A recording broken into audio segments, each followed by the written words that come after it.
Ladies and gentlemen, we gather here this afternoon, many of us still reeling from the shock of the death of this young man, this innocent young man, Teo Beng Mok.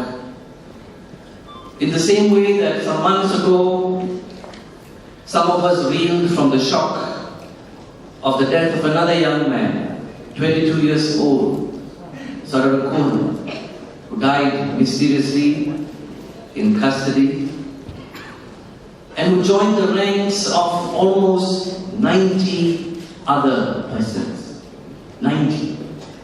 Take a moment to appreciate the figure.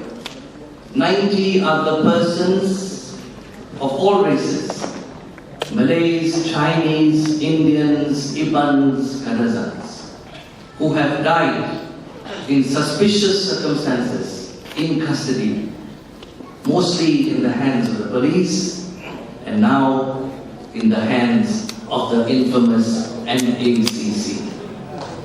That is what we have to do. The MACC is supposed to be called the Malaysian Anti-Corruption Commission, but I prefer to call it the Malaysian Agency for Cattle and Cows. And I'll explain in a few minutes why I prefer to say that. We're here today to talk about conspiracies and scandals, but I'd like to start by repeating a sentence from the speech of Datin Paduka, Dr. Tan Lee Kiew. And I think she said it absolutely aptly when she said, and I quote, "The Barisan Nasional today is an arrogant, corrupt, and violent government."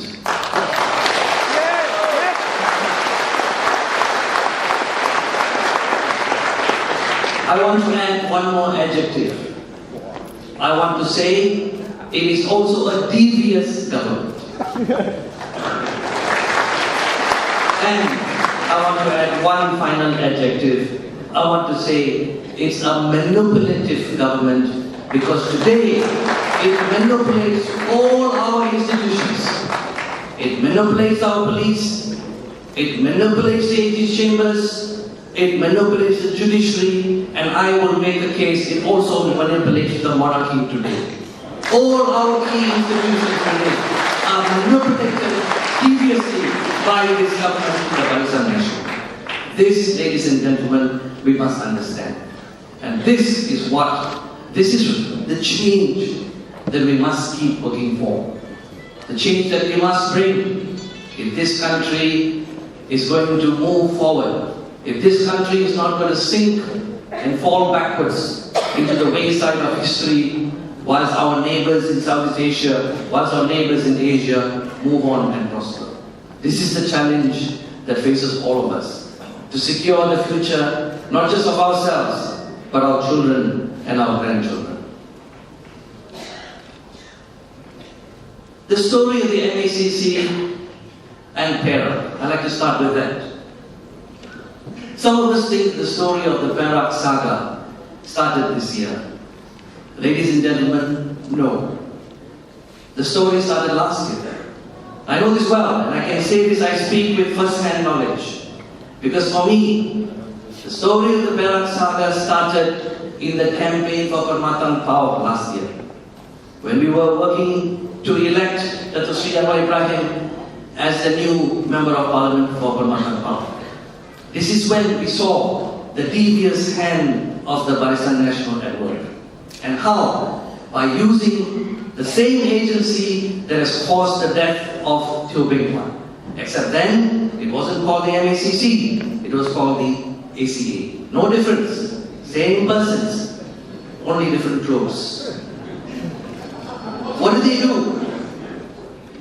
They targeted two gentlemen. They targeted two ex-wolves in the state of Perak, and we know the story, what has happened since then. Saudara Jamaluddin and Captain Osman. The third one we'll discuss separately. Because that's a little harder to explain. Sivarasa Rasiah was then the Pengarah Pilihan Raya for Parti Keadilan in Perak, in charge of organizing, mobilizing the Perak resources for the campaign at Permatang Power. Naturally, in those circumstances, he would be collecting donations to support our election campaign. So what did the ACA do? They organized it such that money donations would be marked in the form of marked bills, would somehow arrive at his door and in his physical possession, so that later it will be used to incriminate him in a so-called corruption charge. That's how they fixed Sivarasa Rasiah. Captain Osman was even more obvious. The way he was invited to meet some people in a crowded restaurant, the way how it was organized so that the moment he sat down at the table, two people walk up to him, sit down, a briefcase is opened with money in front, with a large amount of money, and immediately the ACA officers move in and arrest. That was what it was. And they were arrested to set a tinge of corruption towards the party leaders in Perak, in order to taint the campaign for Permatang Power. We knew that, it was so obvious. Which is why, on the very day that these two gentlemen who were charged, the legal team of which I was part of prepared a suit against the ACA, which was filed the very morning before they went to court to be charged, to send a message to the ACA that this was a political conspiracy and malafide and intended to tarnish the campaign in Permatang Power. Did he succeed in changing the campaign in Permatang Power? No. What happened? We won with a bigger majority than before.